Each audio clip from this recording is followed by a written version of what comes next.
I'm loving the look of your rubbish. How do you make money for nothing? Don't throw that away yet. The answer could be hiding in the 20 million tonnes of household waste we throw out every year. You can't be throwing these away. They look fantastic.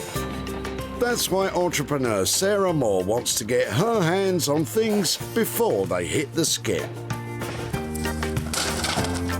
I'm a passionate buyer, maker and user of old stuff, and I've turned that passion into a money-making business. I make new stuff out of old stuff and I sell it for a profit. And with some of the country's elite designers and makers. Got a little something for you. Oh, Sarah. She can transform her finds into desirable, Those are amazing. valuable, Oh, I love them. Good. and let's hope, saleable items. It's literally giving me goosebumps. If Sarah is successful, then she can hand the profits back to the very people who had no idea there was cash to be made from their trash. My goodness, that's absolutely wonderful.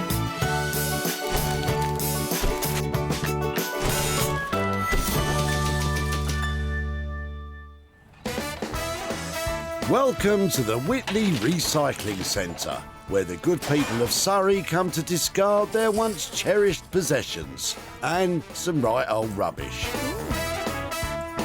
Sorting out the trash from the tip treasure is Sarah. Ooh, hello. I'm looking for little gems. These are handy. Sarah has special permission to roam the recycling centre, looking for 3 members of the public who are unaware their trunk full of junk is actually a boot full of loot. But she's got to be quick. Once it's in the skip, it's gone for good. Well, that one got away, but there's plenty more out there, so I'm off to get it.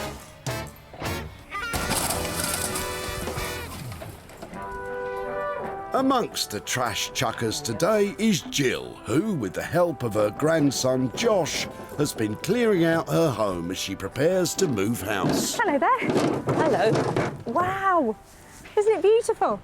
50-odd years old. And, I'm downsizing, so it has to go. oh yeah, don't throw it away, don't throw it away. That looks in lovely condition. You've really looked after it, haven't you? So did you have that from you? Yes. What year do you think you bought that? 64. 64. Yes. Fantastic. It's not bad at all, but it's got to go.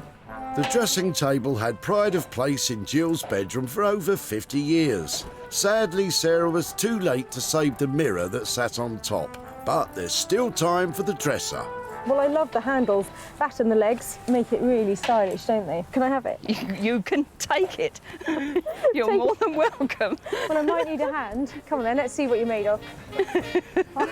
Sarah's snaffled up her first item. Reassuringly heavy. What does Jill think she'll do with it?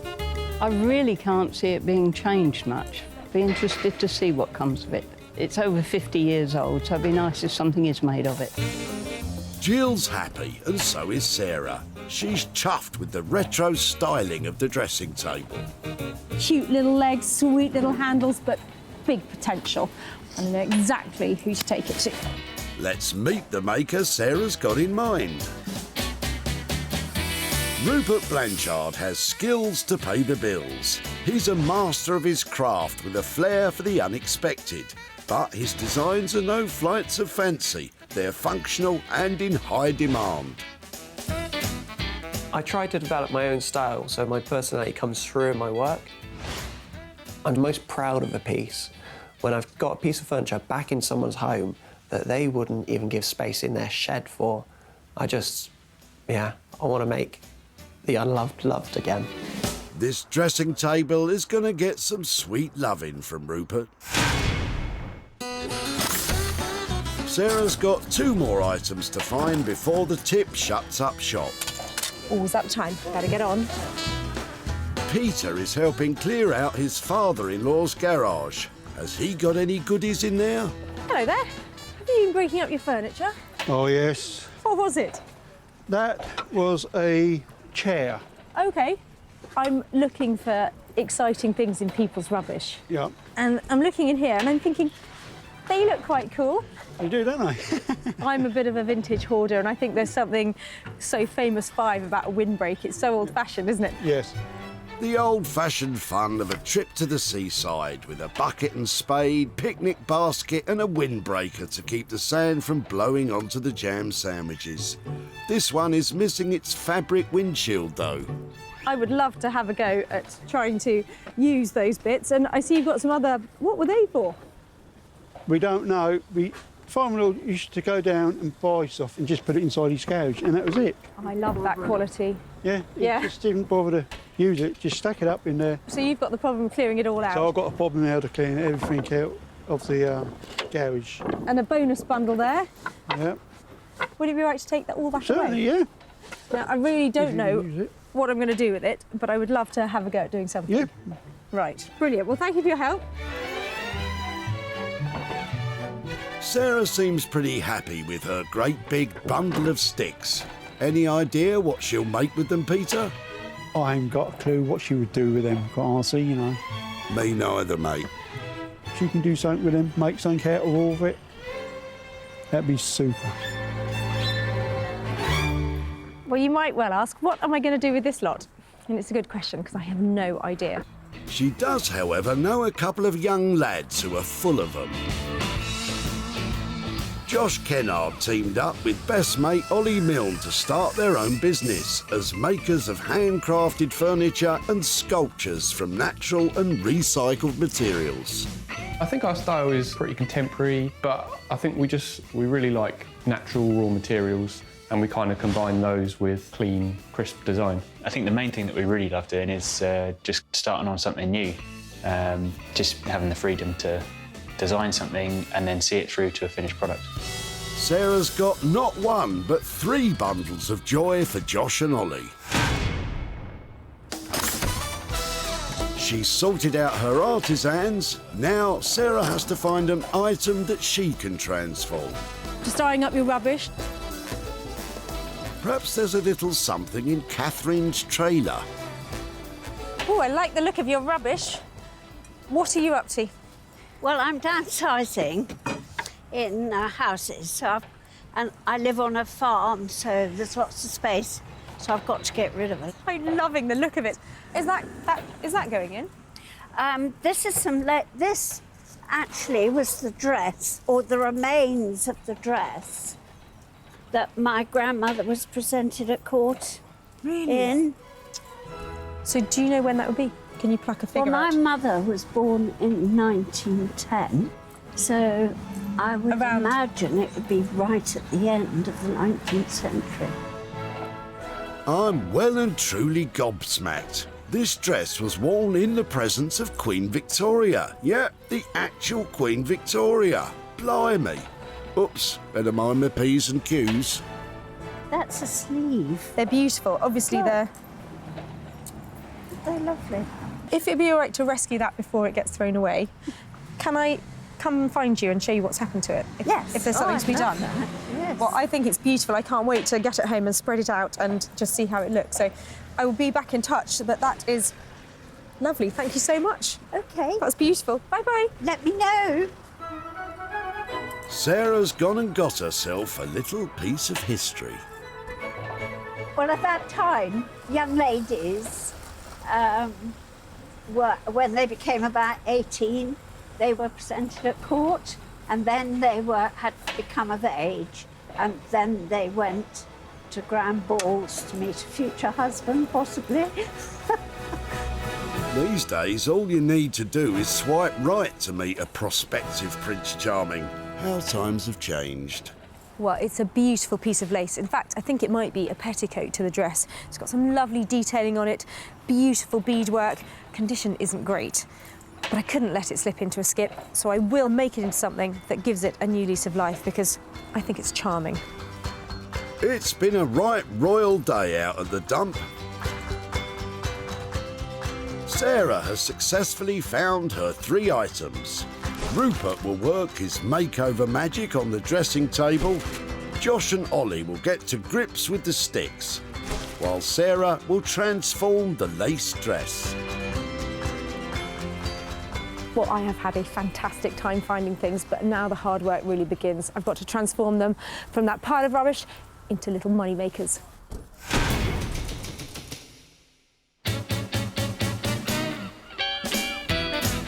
Away from the golden sands of Margate's waterfront, hidden amongst a plethora of vintage and retro boutiques and craft shops, is the workshop of designer, maker and collector of old drawers, Rupert. Where better to bring this old dressing table? I'm looking forward to Sarah turning up today. I'm hoping she's going to bring me something that's going to be a bit of a challenge, something that everyone's given up on, give it a lot of love and get it back in pride of place in someone's home. Come and see. OK, what have you got? Oh, Sarah. Just get it inside. You're going to love it. OK. I thought Rupert would be overjoyed with the dressing table. You never can tell with these creative types. It's got nice legs. It's got beautiful legs. That's about it, though. This is a dressing table base. Yes. No mirror, sorry. But dressing tables are notoriously really hard to sell. That's why I brought it to you, because I think this is right for total redesign. I was thinking maybe stack it up to make a tall boy, perch it on those legs in a smaller silhouette so it's got some depth and some style, something like that. OK, well, as you know, I love building sideboards. People love sideboards. I'm going to make you a Frankenstein sideboard. Right, I have got no idea what that means. I'm imagining a hideous creation constructed from the cast-aside odds and ends Rupert hoards in his laboratory. Sorry, workshop. It's going to have a few extra elements, just like Frankenstein, a few extra parts, a bit of tweaking, a bit of electricity put into it, a bit of life. And, yeah, I'm going to make you something with a sort of a vintage retro nod, but it's going to be modern. I cannot imagine what it's going to look like. Can you put a cost on creating Frankenstein's monster? Oh, well, I'm going to have some fun with this, but there's a lot of work here. I think it's got to be $250. Fine, I've no idea what I'm committing to, but the language is making me excited, so 250 quid, just try and make it saleable, all right? Leave it with me, you'll get a gem.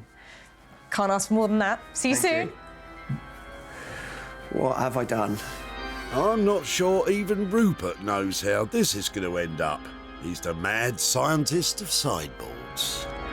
Oh, well, that went well, didn't it? I've just commissioned a monster. This one could be really scary. This is an odd one. I'm kind of excited and kind of worried about this. I don't like dressing tables. I do like sideboards. I'm not quite sure what I've committed to with this. With a modest budget of £250, let's hope Rupert's Frankenstein furniture turns out to be monstrously good, rather than a horror show. Here in the peaceful surrounds of Chichester in West Sussex, in the hive of creativity that is Josh and Ollie's workshop. Are they excited to see what Sarah's got in store for them? Yeah, we're looking forward to Sarah's arrival. We're ready to... She's usually got something interesting, hasn't she? So, ready for a challenge. At the tip, Sarah was smitten with these sticks, but she had no idea what to do with them. Hey, how are you? Hello. Since then, the old noggin's been hard at it, and at last, she has a plan. I reckon they've got huge potential. What do you think? Yeah, I reckon we can do something good with those. You can do anything with it. So that's a good starting point. That is exactly what I thought. I think that something lovely could be made out of this lot. I was thinking we're in the heart of Sussex. How about making a lovely turned spindle Sussex chair out of it? Kind of William Morris style, arts and crafts. Beautiful, useful piece of furniture. Yeah. Out of that. To summarise Sarah's plan, she wants a really fancy, ornate armchair made out of these sticks. I'm not sensing much enthusiasm from Josh and Ollie for this idea. Have you ever made a chair? We're in the process at the moment of designing a couple of chairs. Okay. But as of yet, no. Are they tricky? Yeah, I know that they are tricky. So what if we were to make a bench instead? Maybe there's not so many joints and armrests and all Okay. sorts going on. So It does could be just made a bit simpler. any design process, what do you reckon you do with it? Maybe if it was like a mid-century-ish kind of design where you've got the simple legs and then a simple little back support where we use the spokes. Right. So it's just a much simpler design. Sarah's good to go with that idea, but what about the budget? What kind of price are you thinking about? 600. Can you get any nearer to 500? Well, why don't we say 550? For that to be a bench. It's going to be a cracker, is it? Cool. Good luck. Great. Nice one. I'm excited. Well, I think that went really well. A load of old poles into a beautiful bench. Can't wait to see that transformation. Sarah's happy, the lads are happy. I think this is going to be one of those jobs where everything just goes swimmingly. Oh no, they've got woodworm. Look at it, it's all over the place. So what exactly does this mean? Well, we might make the whole bench, and then when the customer sits down on it, it all falls apart. And then we'll be sued. Forge will be no more. It's probably the end of money for nothing, to be fair. If the lads fail to fix the woodworm issue and make the bench within their £550 budget, this could be a cataclysmic disaster of career-ending proportions.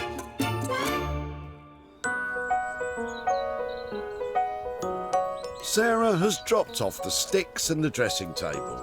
Now she's returned to her home in rural Sussex to begin transforming her own item. The lace dress. It may be rather tatty, but it's still delightful. So lovely to have a close look at this dress because it is so wonderfully made. It's hand stitched, it's the finest fabric, and in its time it would have been so expensive and really beautiful. But it's a sad, sad thing now. But there are some details left in it that I think can be saved. There's lovely beading, beautiful lace. I want to make something out of it that really honours it, something that somebody can cherish. So I've decided to go for wedding garters. Oh my. It's going to be brilliant, isn't it? Well now, a garter is an item of ladies' underwear worn on the upper thigh. A wedding tradition dictates that the garter is removed by the groom and thrown to his groomsmen to denote who among the group will marry next. First thing to do is to trim off the fabric that I want and give it a wash. So I'm just going to snip all around this first line of lace here. It's not often Sarah is cutting up antique lace. Better be careful. Here we go. Lace has long been a treasured decorative element for fashion. Cherished for its delicate workmanship, it has been worn as an adornment since the 15th century, when it would have been handmade. This gown goes back several generations, and back then, when you came of age and you were deemed old enough to be sensible to go out, you were presented at court. So all the aristocracy would have turned up, and then they were officially available to marry and to go to balls and to have fun. And pretty much the only kind of occasion where we pay that much attention to how we look is when we get married. So I'm hoping that this is an ideal thing to make out of such a pretty old gown. Frilly bits trimmed off, it's time for a bath. So now I'm going to give it a really gentle wash. I've got hand washing suds. I want to get rid of any dirt, but make sure I don't harm the fabric. Oh my word, it feels like it's going to disintegrate completely. It is the finest silk fabric. Got to be so gentle with it. It's really bad, I can feel it falling apart. This is most definitely one of those oh no moments. I think we could safely say you wouldn't want to wear that on your wedding day at the moment. You know what they say, something borrowed, something blue, something that looks like it should be flushed down the loo. So far, Sarah's spent £18 attempting to make what she hopes will be cherished wedding day mementos.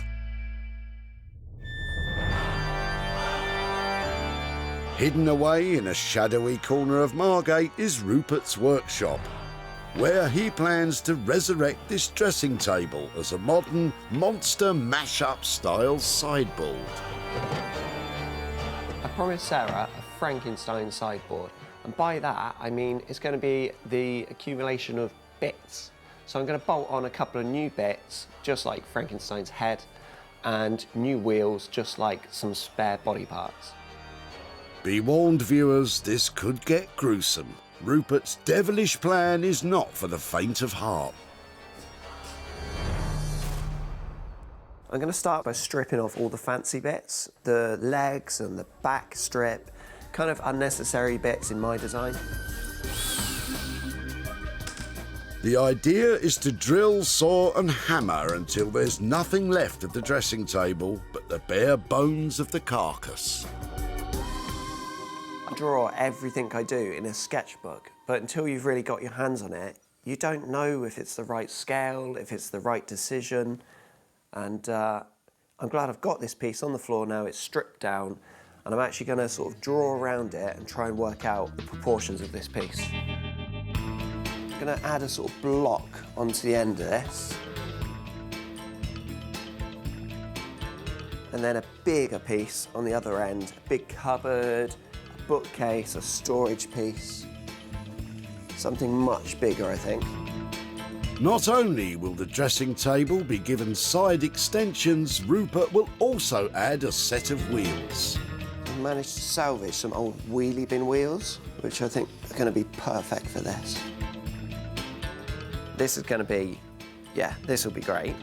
To make the side extensions, Rupert is using oriented strand board, a rough and ready timber made of wood fragments combined and compressed with glue.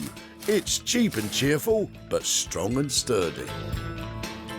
I'm using OSB because it's quite a different product. It's normally used in the building trade, but I want to use it for domestic purposes. But yeah, I like to use it. It's got good, interesting texture to it. I'm really pleased with progress so far. This is definitely one of the longest, lowest cabinets I've ever built. I think Sarah's going to love it. She might not quite love what I'm doing next with it because I've decided I'm going to go all out on the Frankenstein look, and the colour is going to be quite special. I've got a feeling this transformation will either be fiendishly clever or devilishly daft. Sorry, I don't know what came over me there. Last time we saw Josh and Ollie, they were predicting that these woodworm-infested sticks would bring about an apocalyptic catastrophe. Yeah, so after all, we just lopped a bit of wood off with the woodworm and the rest was totally fine. Well, that's all sorted then. Ollie has been doodling up some designs for the bench, combining the wooden poles with a big old rustic slab of wood for the seat and backrest. And Josh has a favourite bit of timber that he's been saving for a special project. This is sycamore. I think it was a Ripley bit of sycamore as well, if I remember. So it's got lots of little, like, it looks like it's rippled when you cut it flat. So when it's all polished up, it's really beautiful.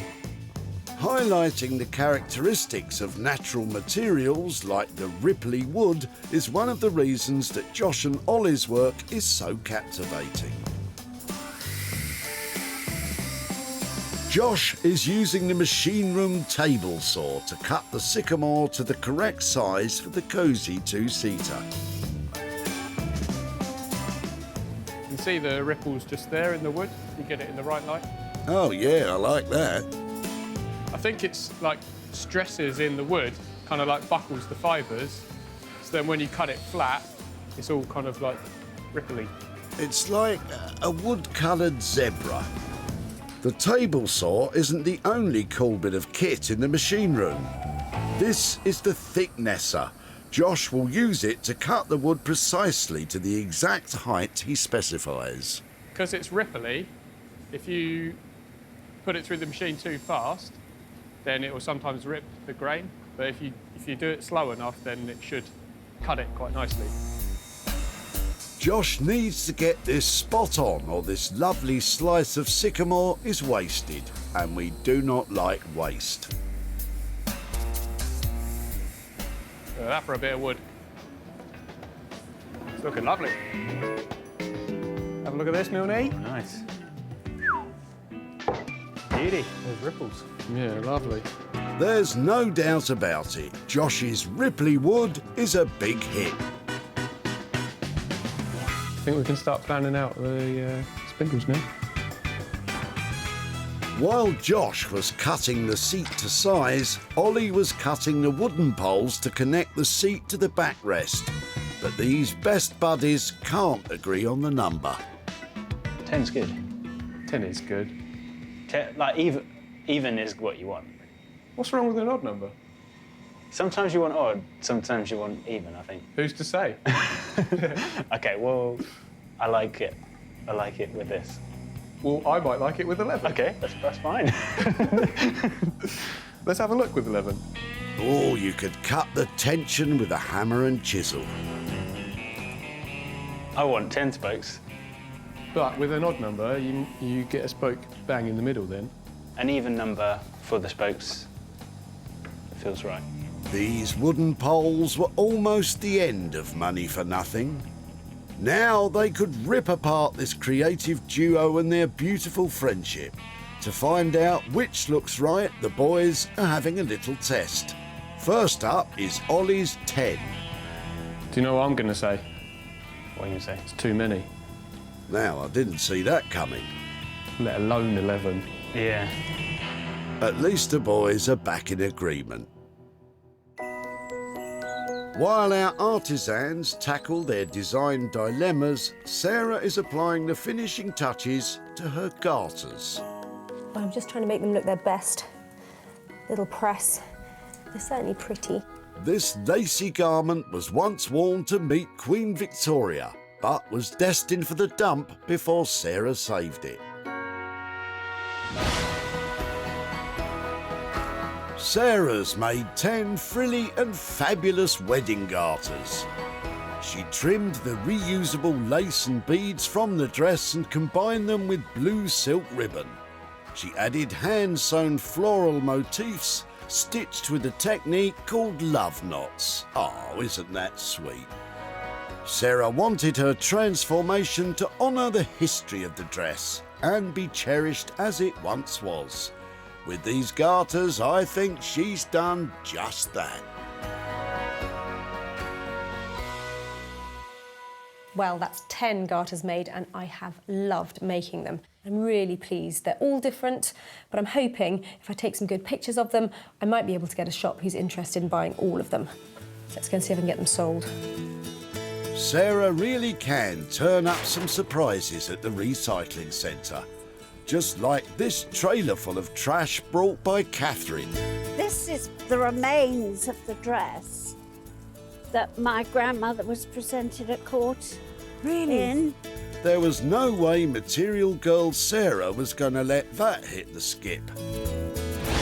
Sarah put the lace garters up for sale on her social media accounts, and all were sold. Now she's in Surrey with a pocket full of profit to show Catherine what became of the lace dress. Hello there. Hello. Hello there, lovely to see you again. Oh, who's this? Hello. This is Willow. Hello, Willow. Well, I said I'd come and find you if there was something to be done with the dress, which I think belonged to your grandmother. Yes. So I took it away and had a good look at it, and I can't think what you did with it. did you wonder? Yes. Well, it was something that I worked on, and I thought it was just beautiful material, but it was quite fragile, so I had to choose carefully which projects it would be suitable for. And actually, I love doing it. And I hope you like what happened, but your dress was turned into wedding garters. Oh, my goodness, look at those. So all that lovely beadwork that was on it and those frills and that lace were just perfect for reclaiming. So we made quite a few of those. What do you think? I'm speechless. They are beautiful. Do you think your grandmother would approve? Very much so, very much so. Because she was a great seamstress and loved sewing. I actually shared those pictures on social media and we got a lot of interest and they all sold. So I've got some profit for you as well. Isn't that amazing? So I have got £154 here for you, for your dress. Oh, I'll have to give it to charity, I think. Do you have anything in mind that you might send it to? I'd like to give it to Cherry Trees. Do you know Cherry Trees? No. It's a respite home. Fantastic. Well, it was lovely to see you again. Oh. Oh, I think what you've done, because I couldn't imagine a bit of material, vintage material, what you could do. Oh, well, I loved working on it, so lovely to see you. Well and done. Bye, Willow. Well Bye. done. Thank you very much. Bye-bye. Bye. Sarah spent £18 making 10 garters. She sold them for a total of £172, giving Catherine £154 to donate to a charity supporting children with a range of disabilities. Sarah's back in Margate to bear witness to the rebirth of Rupert's gruesomely green sideboard. Well, I left Rupert with that sweet, cherished, lovely little dressing table, and he started talking about monsters, so goodness knows what I'm going to pick up. Be prepared to be scared by the Frankenstein sideboard. This sideboard looks like a bolted-together mashup of leftover bits and bobs, which is just what Rupert intended. The smooth brown veneer of the dressing table clashes with the rough texture of the OSB timber and the garish glossy green. The wheelie bin wheels look just as Rupert wanted, out of place in a piece of home furnishing. It's a monster, all right, but what will Sarah make of the radical reinvention? Rupert? Hey, Sarah, come in. Rupert. What have you done to it? Don't you like it? I know, I love it. I'm just imagining the woman who dropped it off at the tip. I'm imagining her face when she sees her dressing table. It's brilliant, isn't it? It's unusual. Yeah, it's kind of an odd one. I obviously ran with the thing of Frankenstein's monster, but it's actually become one of my monsters because it's one of the longest sideboards I've ever made. And I personally saw it as, yeah, it was kind of an okay dressing table, but I didn't see it as a sellable piece. And now, hopefully, it's going to be used in someone's living room, maybe a lamp on it, maybe a massive TV on it, whatever. And voila, there you go. It is a shockingly inspiring piece of design. It is great. You know, it's got a sense of humour, hasn't it? Yeah, definitely. I hope that it's kind of like all things that I do, it's kind of got a nod to the original piece, but it's got some bright, modern sort of intervention going on. Yeah, that is one clever sandwich. I mean, to be honest, it's not going to be everybody's cup of tea. There have been some people around who would have given that a lovely bit of chalk paint, but this is a bright, interesting thing, isn't it? Yeah, if I had a big enough living room, I might consider buying this myself. So it's a monster piece. Does it have a monstrous budget attached? Yeah, I'm definitely not going to scare you with this one, Sarah. This came in on budget. So 250 quid? 250, and it's yours. Ready to wheel out? That is a bargain. I'm going to tell you when it sells, where it's gone, so you can just enjoy hearing the end of the story and what our lovely friend from the tip says when she sees it. Excellent. Can't wait to see where it ends up. That's brilliant, thank you. Sarah's been won over by Rupert's unique vision.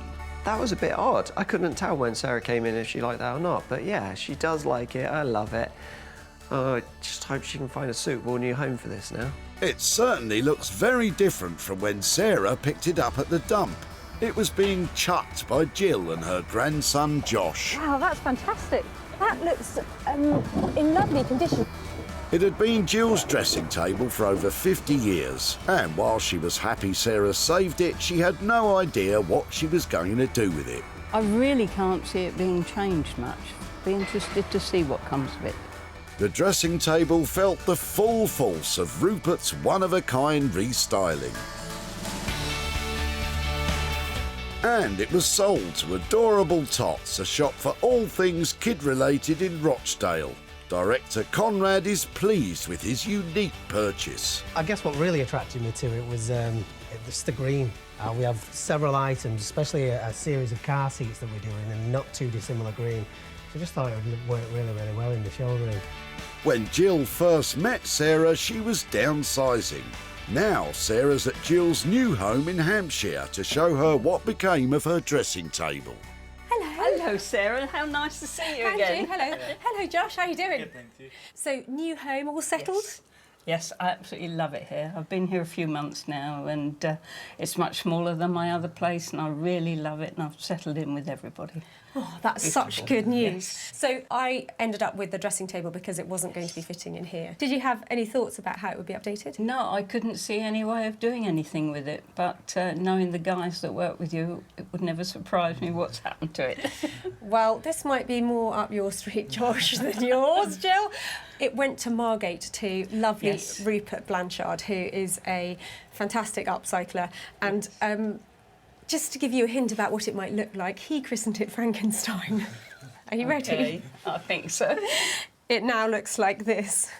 Wow, it's huge. He has made it into a huge sideboard on wheels with all sorts of extra storage. It's absolutely amazing, and the wheels are so huge. Is that anything like you expected? No. Well, that's not at all. That's hopefully a surprise that's not too shocking. No, not at all. I think he's made a super job of it. And it has been sold to a company in Rochdale who supplies children's rooms. So it's going to be played with. It's going to get another 30, 40 years of use out of it. And there's a little bit of profit to share with you. Wonderful. In fact, I've got £50 here for you for your sideboard. So that's for you. That's lovely. Thank you very much. I think that might be lunch in the pub. I hope you have a lovely lunch. Thank you very much. And I hope you don't mind about Frankenstein. I think that's wonderful. Thank you so much. I'm really surprised what's happened to it. And I do watch the programmes, and I think Rupert's work is absolutely amazing. Lovely. Well, I'll tell him how enthusiastic you were about it, and I hope you have a really lovely lunch. Thank you very much. Thanks ever so much. Thanks, Sarah, Bye-bye. very much. Nice to see you again. Thank you. Sarah spent £250 on Rupert's redesign of Jill's dressing table. Sarah sold it for £300, turning a profit of £50, which will pay for a slap-up meal at the local pub for Josh and his gran. That's 2 successful upcycling stories so far for Sarah. Time to see if Josh and Ollie can help make that a hat-trick. Wow, listen to that, it's all going on. But I'm here to pick up my old dowling and my broken windbreak. I left the boys with a massive budget, so I hope they've nailed it. From a simple set of sticks, great ideas were born. Have the boys managed to create the beautiful bench Sarah's hoping for? Yes, they have. It's a sleek and stylish two-seater that combines the simple lines of contemporary furniture design while highlighting the rustic quality of their materials. The boys have made a feature of the natural contours of the tree trunk on the front edge and have finished the seat in a clear oil to allow the pale colour of the sycamore to contrast with the matte black finish of the spokes. And as for how many there are, well, the lads compromised on 9, which to me looks exactly the right number. Hello. Wow, you've given that some edge, haven't you? How you doing? Yeah, I'm all right now. I think you've done an amazing job, haven't you? Thank you. Nice, so go on then, talk me through it. Very crispy back and a bit of winy edge going on at the front. Yeah, that's right. Bit of celebration of the natural wood? Yeah, it kept its natural shape. So sycamore, it's got a cracking finish, hasn't it? Yeah, well, in this particular bit of wood you get... So this feature is called rippling. Okay. So it's like a defect in the tree, really. And when you cut it flat, the light catches it in different ways and you get that kind of ripply look to it. It's really lively, isn't it? Yeah. Shimmery. Yeah, it's really good. Yeah, it's a pretty sought-after feature of wood. OK, so had you had that bit for a while then? Yeah, that's been in the wood stores for a little while, so saving it for the right piece. And you thought you'd put it with that dowling and a broken-up windbreak. It was a brave move. We had faith. And yeah, we charred the spokes that you gave us and just thought that black and white contrast was the right thing to do. It's very crisp, isn't it? Because what you've done is fabulous, isn't it? Thank you. Sarah's chuffed to bits with it. But what about that hefty budget she mentioned? Have the boys kept to their agreed £550? How are you doing on budget? Well, I think we always knew we wanted to do something that was going to be like a really nice high-end piece of furniture. So we've done that, but we're happy to leave it as the price that we agreed, Okay. so that hopefully you should make a good profit. That's fantastic. A really good, crisp piece of design. Well done. Thank you very much. Thank you. Thank you. I'll be back to pick it up soon. Bye. See ya. For Josh and Ollie, it's been an upcycling success story. We haven't really done anything like this before either, have we? So it was nice to kind of push our boundaries a little bit in that sense. And yeah, I will be sad to see that bit of wood go though, because it is a beauty. And then, yeah, hopefully you'll find someone who appreciates that. Yeah. Peter was about to sling these sticks into the trash when Sarah saved them. They look quite cool. He had no idea what Sarah would do with the bundle. She can do something with them, make something out of all of it. That'd be super. Super almost seems an understatement for Josh and Ollie's handiwork. Now Sarah's on her way to Peter's home in Surrey to show him what became of the bundle of sticks. Hello, Peter. Hello there. Hi there, how are you doing? I'm doing all right, thank you. Nice to see you again. You too. So, I saw you at the recycling centre helping clear out some of your late father-in-law's stuff, is that right? That's right, yes. He used to buy it, put it up in his garage and just left it there, you know, so... Well, I really wanted to have a go at doing something with those big chunks of dowling that we took away. Yep. So I actually took them to great fine furniture makers who are based down near Goodwood. And they have done something with the main sections of that dowling. I've got some pictures here to show you. What would you have made out of it? I don't really know, quite honestly, you know, what I would have made out of it, you know, so... Yeah, well, I gave them free rein to have a go at making something, and they went down the designer route. So here, in its new incarnation, is the dowling. Oh, They that's used nice. it to make the back of a bench. They've gone for Japanese styling on it, a really crisp edge to it, and made the legs and the back out of that dowling. Oh, What do you think of that? that's good. That's very good, you know. Do you think your father-in-law would have approved? I think he would have done, yes. Well, it has been put to good use. It's a fine piece of furniture. It cost over £500 to have it made, but it has got a beautiful finish, a really good, strong look. I haven't sold it yet. No. Big ticket items like that take longer to sell, but I'm hanging out for a good price for it. So as soon as it's sold, I'll be back in touch, and there'll hopefully be a little bit of profit coming your way as well. That'd be good. Then hopefully you'll have some reward for all that hard work that you were doing at the tip. But thank you so much. Lovely to catch up today. And yeah, I'll be back in touch. Thank you. Thank Bye-bye. you very much. Bye-bye. Sarah spent £550 transforming the sticks into a stylish seat. She hasn't found a buyer yet, but as soon as she does, the profit will be making its way to Peter. Sarah saved 3 unwanted items from the skip, and now, rather than ending up in a landfill site, they've been given a new lease of life. Well, it's hard work revamping rubbish, but it definitely pays off. Josh, Ollie and Rupert took items that were on the brink of being binned and turned them into beautiful, functional pieces. Brilliant.